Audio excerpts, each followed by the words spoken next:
ভাই বোনেরা, আসসালামু আলাইকুম। বিশেষ করে আমার ফেসবুক ফ্রেন্ডস এবং ফলোয়ার্স যারা আছেন তারা অবশ্যই জানেন, বা তাদের উদ্দেশ্যে আমি জ্ঞাতার্থে বলছি যে আমরা পারিবারিকভাবে 15 সদস্য বিশিষ্ট একটি কাফেলা, এখানে নারী পুরুষ ছোট বাচ্চারা আছে, 3টি শিশু আছে, এদেরকে নিয়ে আমরা উমরার উদ্দেশ্যে গত 13 তারিখ বাংলাদেশ সময় 10টার ফ্লাইট, এমিরাটসের ফ্লাইট, এমিরাটস নিশ্চয়ই বুঝতে পারছেন, ডাবল ডেক, সবচেয়ে ভালো মানের বিমান। সেই বিমানে আমরা দুবাই যাই। দুবাই গিয়ে 2 ঘন্টার ট্রানজিট পাই। 2 ঘন্টা পরে আবার আমরা দুবাই থেকে, এটাও এমিরাটসের বিমান, সেটা আমরা জেদ্দায় পৌঁছি স্থানীয় সময়ের মাগরিবের টাইম। তো এখন কষ্টের বিষয় হলো, ওখানে আমরা নামাজের টাইম, তখন নামাজ পড়বো, আবার লাগেজগুলোকে গ্রহণ করতে হবে, এটাও সমস্যা। তো আমরা লোক কম না, সবাই তো নামাজ পড়বে। তা আমরা ওখানে যারা, আমরা নতুন জায়গা, তো বাথ, টয়লেট, মসজিদ, নামাজ পড়ার ব্যবস্থা কোথায়, এটা তো কাউকে জিজ্ঞেস করতে হবে। তো ওখানে ম্যাক্সিমাম লোক তো আমাদের মতো পর্যটক, তারা তো বলতে পারবে না। তো ওখানে যারা ডিউটি করে, এই অল্প বয়সের ছেলে পেলে একটু দাঁড়িয়ে আছে, টুপি মাথায়, জুব্বা গায়ে, সিগারেট টানতেছে নামাজের টাইমে। তা বাধ্য হয়ে ওদেরকে জিজ্ঞেস করলাম, ওরা তো আসলে অরিজিনাল সৌদি আরবের লোক না, তার আশেপাশের টিয়ামিন আশেপাশের লোক।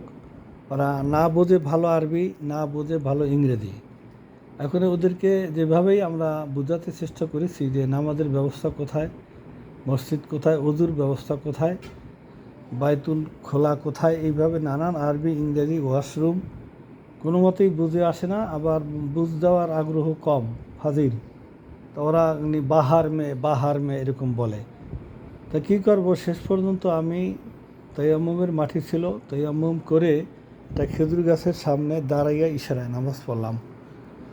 এই নামাজ আল্লাহ কবুল করবে না আমি এটা মনে করি না। আমি তো ওযু করতে পারলাম না, আমি তো রুকু সেজদা দিতে পারলাম না। এইভাবে নামাজ পড়লাম, পরে আমরা চলে গেলাম আবার মক্কা। আমাদের গাড়ি চলে আসছিল, বড় একটা বাস, আমরা মক্কা চলে গেলাম। মক্কা গিয়ে যাওক আমরা অবস্থান করলাম একটা হোটেলে, একটা 13 তলা হোটেলের 11 তলায় আমরা অবস্থান করলাম। তবে এখন মক্কার ওয়েদার খুব গরম। আমরা যদিও হেরেম শরীফের পাশেই ছিলাম, 3 থেকে 5 মিনিট লাগে আমাদের ওখানে হেঁটে যেতে।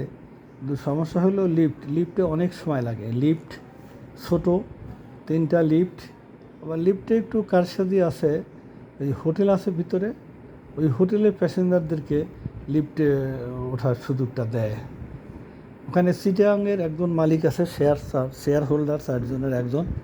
ওখানে চিটাগাংয়ের ছেলে পেলে আছে, সাতকানিয়া, কক্সবাজার। এরা ওই দেশি লোক হলে কী হবে, এদেরকে ওই কনসিডারটা করে না। তা আমরা ওই লিফটে একটু সমস্যা হইতো, গিয়া নামাজ পেতাম না। লিফটের একটা সমস্যা ছিল, লিফটের ধারণ ক্ষমতা কম, এবং ওরা হলো ওই হোটেলের যে প্যাসেঞ্জার তাদেরকে সুযোগ দেয়, আমাদেরকে নামতে বলে, ওরা যায়। তো এটা নিয়ে ওদের সাথে একটু তর্ক হয়েছে আমার। ওমরা করতে গিয়েছে, তো তর্ক করা ঠিক না। তা যাই হোক, এখানে একটু ডিস্টার্ব হয়েছে। তবে আমরা বুঝি নাই, মক্কার সময়টা নিয়েছিলাম 9 দিন, আর হলো মদিনা ছিল 5 দিন। তা আমার যেটা মনে হয় মক্কার সময়টা কম নিয়ে মদিনা একটু বেশি নেওয়ার দরকার ছিল, ওটা আমরা বুঝি নাই। তা যাই হোক, আর এখানে আল্লাহ পাকের মেহরবানিতে 2টা উমরা করতে পেরেছি। 3টা উমরা করা সম্ভব, কিন্তু আমরা সময়ের অভাবে 3টা উমরা করতে পারি নাই।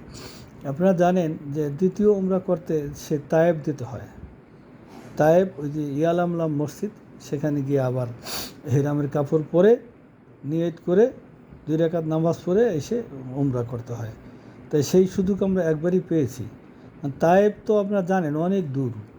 তায়েব যেতে আমরা বাংলাদেশি টাকা, সাড়ে 300 রিয়ালে ঠিক করেছি। 350 রিয়াল মানে কি, প্রতি 100 রিয়ালে বাংলাদেশি টাকার 1600 টাকা। তারপরে ওই যে গাড়ি ঠিক করে দিয়েছে তারে 30 রিয়াল বকশিশ দিছি। তারে আবার ওই যে গাড়ির ড্রাইভার আবার 10 রিয়াল বকশিশ দিছে। তো বসে বসে সে 40 রিয়াল ইনকাম করছে। আমাদের তো 400 450 রিয়াল ব্যয় হয়ে গেছে। আচ্ছা, এখন এই ড্রাইভারটা ছিল রোহিঙ্গা। রোহিঙ্গারা খুব খারাপ করে, কিন্তু ম্যাক্সিমাম ড্রাইভার ওখানে ইন্ডিয়ান এবং পাকিস্তানি। পাকিস্তানি ড্রাইভার কিন্তু ভালো, এরা ভালো সার্ভিস দেয়, এরা ব্যবহারও ভালো। আর রোহিঙ্গা ড্রাইভার ছিল। এবং 2টা উমরা করতে সক্ষম হয়েছি। 3টা উমরা করতে হলে আবার আয়েশা মসজিদে গিয়ে এহরাম বাঁধতে হতো, কিন্তু 3টা এহরাম করি নাই। আর এখানে একটা বড় সমস্যা, এটা আপনারা জানেন যে মক্কার ওয়েদার খুবই গরম। এখানে 8:30 থেকে 5টা পর্যন্ত রাস্তায় চলাফেরা সম্ভব না। তো মক্কার লোকেরা তো সারাদিন বাসায় থাকে, রাত্রে বের হয়। আর বের হইতে হলে কোনো মোটরসাইকেল রিক্সা তো নেই, লেগুনা মেগুনা সিএনজি কিচ্ছু নেই। আপনার ট্যাক্সি এবং বাসগুলো খুবই ভালো, তাও একটা নির্দিষ্ট জায়গা থেকে ভাড়া করে নিয়ে যেতে হয়। আর হাঁটতে হয়, হাঁটতে হাঁটতে পা ব্যথা হয়ে গেছে। এত হাঁটা যায় না তো, আমাদের সাথে বয়স্ক লোক আছে, পা ব্যথা হয়ে গেছে। আপনার 7বার যদি আপনি তাওয়াফ করেন, 7বার তাওয়াফ করলে আমার মনে হয় 3 মাইল হয়ে যায়। ঘুরে এসে 7বার তাওয়াফে 3 মাইল হয়ে যায়। আর যখন আপনি উমরার সাথে সাই করবেন, একবার সাই করলে 1 কিলো হয়ে যায়। তো এইভাবে হাঁটতে হাঁটতে পা ব্যথা হয়ে যায়, দুর্বল হয়ে গেছি। আসলাম 22 তারিখ, আসলাম হলো তাইবে। তো পাহাড়ের ভিতর দিয়ে গাড়িগুলি গেল, কীভাবে পাহাড় কেটে কেটে কেটে কেটে কেটে কেটে তৈরি করছে। তাইব থেকে আমরা মা হালিমার বাড়িতে যাব। এখানে আমি বিষয়টা ভাবলাম, মা হালিমার বাড়ি আমাদের বাংলাদেশের কবি জসিমউদ্দিনের বাড়ির মতো তো ওরকম পর্যটন কেন্দ্র বা স্মৃতি হিসেবে রাখা হয়নি। মা হালিমার বাড়ি সে কোথায়, ওখানে দেখেন গিয়া হয়তো 7তলা হোটেল হয়ে গেছে।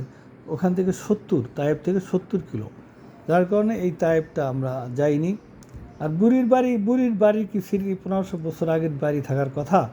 একটা জায়গাকে বলে এটা বুড়ির বাড়ি, এটা বললে মানুষ দেখতে যায়, ওখানে বেচের দোকান পাশে আছে, বেচে কিনা হয়। যাই হোক, এই আসলাম মদিনায় 22 তারিখ রাত্রে আসলাম, রাত্র 10টায়। মদিনার হোটেলটা খুবই ভালো, মদিনার ওয়েদার পরিবেশ খুবই ভালো, এটা বর্ণনা করা শেষ করা যাবে না। মদিনার হোটেলগুলো এত চমৎকার, সবই 15, 16, 14 তলার হোটেল। একটা হোটেলে 20টাও রুম আছে। আমরা মদিনায় যেটা ছিলাম, একটা 10টা, একটা 18টা রুম। তা যাই হোক, মদিনার পরিবেশ ভালো, মদিনায় একটু ঠান্ডা। আমরা মক্কায় আমরা দিনটায় 24 ঘন্টা এসি তো আমাদের এইরকম এসি না, তো অন্যরকম এসি, এটা এই যে ফ্রিজের মতো একদম লম্বা। মসজিদে ওরকম এসি থাকে, মসজিদে ফ্রিজ থাকে। আর মক্কা মদিনা একটা জিনিস কি, যে আপনার ওই সেবা বলতে রাস্তার মোড়ে মোড়ে পানি নিয়ে দাঁড়িয়ে আছে, পানির কার্টন রাখা আছে, খেজুর আছে, আপনাকে খেজুর দিবে, চকলেট দিবে, নানান ধরনের রুটি মুটি খাবার দিবে, লাঞ্চও দিবে। আবার মসজিদে বসলে আবার লাঞ্চের প্যাকেট। এই দিক দিয়ে ভালো আছে। কোনো লোক যদি সিঙ্গেল যায় তাহলে তার বাড়তি কোনো খাবার প্রয়োজন হয় না, থাকারও জায়গার প্রয়োজন, হোটেল ভাড়া নেওয়ার দরকার হয় না। আর আমাদের তো ওই প্রিপেইড খাবারের টাকা পয়সা দিয়ে দিয়েছি। এখানে বেশিরভাগই দুম্বা এবং উটের গোশ খাওয়ায়, তা স্বাদ লাগে না, আসলে ভালো লাগে না, তো খেতে পারি না। পরে ওই যে আমাদেরকে খাবার সাপ্লাই দেয় আমাদের ফরিদপুরের একটা লোক বুলবুল, সে বললো যে স্যার আপনাদেরকে তো যেই গোশটা দেই উটের, এটা 25 টাকা, 25 রিয়াল পার কিলো। আর এখানে যেটা এরা খায় এই দেশের লোকেরা, এটা 80 রিয়াল। তা 80 রিয়ালটা মানে এটা ভালো মানের, আমাদের 25 টাকাটা কি ভালো হয়? বুড়া, একদম বুড়া। আমাদের তো ধারণা ছিল না, অল্প বয়সের যে উটের গোশ খুবই স্বাদ।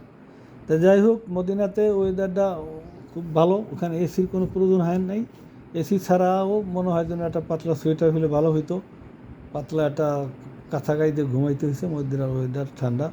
তো মদিনায় আমরা সময় কম পেয়েছি, 22 তারিখ তো পার হয়ে গেল। 23, 24 তারিখ আমরা এই যে কী বলা হয়, এই যে জিয়ারত, যেটাকে বলা হয় নবী পাকের নবীন করিম সাল্লাল্লাহু আলাইহি ওয়াসাল্লামের রওজা মুবারক জিয়ারত। এই জিয়ারতের শিডিউলটা অনলাইনে নিতে হয়, এটা আমরা শিডিউল নিয়েছিলাম 23 তারিখ 5টা 20-এ। তা আল্লাহ পাকের মেহেরবানিতে আমরা এত সুন্দরভাবে জিয়ারত করতে পেরেছি, যেখানে নামাজ পড়তে পেরেছি, এবং ওখানে মাগরিবের নামাজ পড়েছি। এটা একটা সৌভাগ্য, এটা আল্লাহ পাকের মেহেরবানিতে আমাদের জন্য, এটা আপনাদের দোয়ার বরকতে এটা সম্ভব হয়েছে। 24 তারিখ তো আমরা এদিক ওদিক ঘোরাফেরা করলাম। এখন 25 তারিখ রাত্র 4:50 আমাদের ফ্লাইট। তো 25 তারিখ তো আমাদের আর ঘোরাফেরার সুযোগ নেই, প্রস্তুতি। তো এইভাবে আমরা 25 তারিখ রাত্র 12টায় রওনা হয়ে আসলাম। মদিনা মসজিদে কুবা গিয়েছিলাম।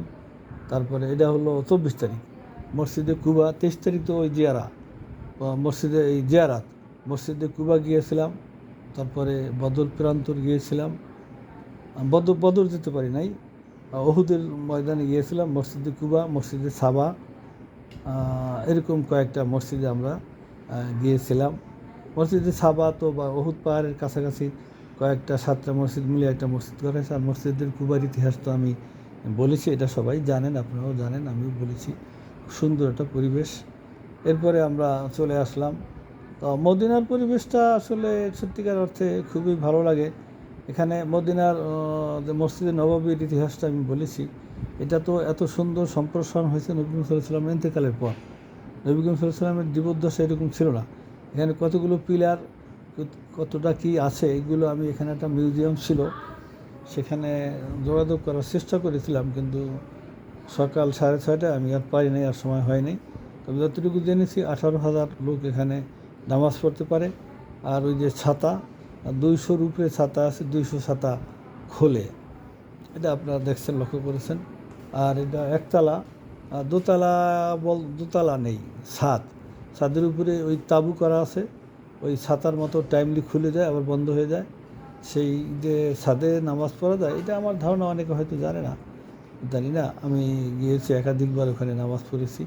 সেখানেও 7 লক্ষ লোক নামাজ পড়তে পারে। তো আমরা 24 তারিখ, এই 25 তারিখ রাত্র 4টা যদি হয়, সেটা 26 তারিখে হয়ে যায়। ফ্লাইটে আসছি, এসে বিমানেই আমাদেরকে নাস্তা করেছে, এটাও এমিরাটস। তা দুবাই আসলাম। তা দুবাই এসে 2 ঘন্টা ট্রানজিট। এখন কিছু চা নাস্তা খাবো।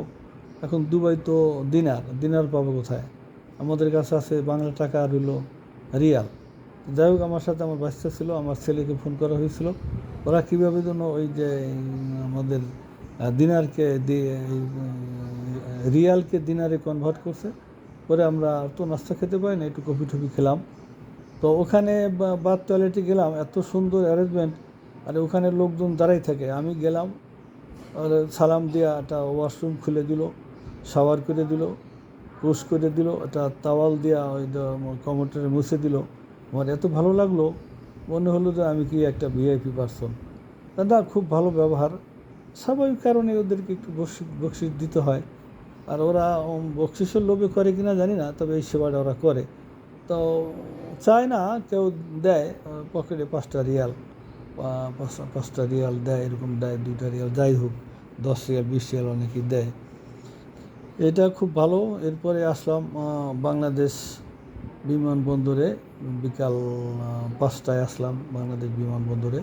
তা বিমানের ভিতরে আমাদেরকে লাঞ্চ করিয়েছে।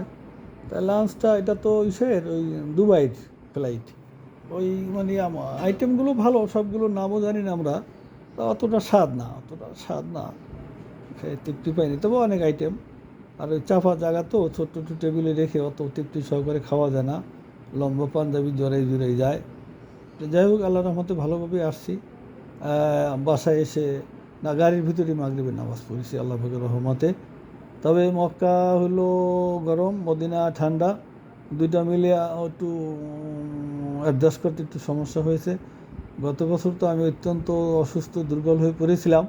তো এই বছর আল্লাহ পাকের মেহেরবানি খুবই ভালো, কিন্তু একটু কষা হয়েছিল, বাথরুমের সমস্যা ছিল, 2টা রাত্রে ঘুমাইতে পারি নাই। তো ছেলেরা ওই ডাব, পেঁপে, গরম দুধ খাওয়ানোর পরে এই ঘন্টাখানিক আগে আমার ওইটা ক্লিয়ার হয়েছে। প্রস্রাবও কষা ছিল, বাথরুমও কষা ছিল। তো আল্লাহ পাকের মেহেরবানিতে সকলকে সালাম ও শুভেচ্ছা জানাই, এবং আমার জন্য দোয়া করবেন। আমি সকলের জন্য দোয়া করি, আল্লাহ যেন সারা বিশ্বের মুসলমানকে সুখে শান্তিতে রাখে। বাংলাদেশের যেন রাজনৈতিক হানাহানি এটা বন্ধ হয়ে যায়, সুন্দর একটা পরিবেশ সৃষ্টি হয়ে যায়, এবং প্রত্যেক মুসলমান ভাই বোনকে জন্য আল্লাহ পাক আল্লাহর ঘর এবং নবীর রওজা জিয়ারত করার তৌফিক দান করে। আল্লাহুম্মা আমিন। আসসালামু আলাইকুম ওয়া বারাকাতুহু।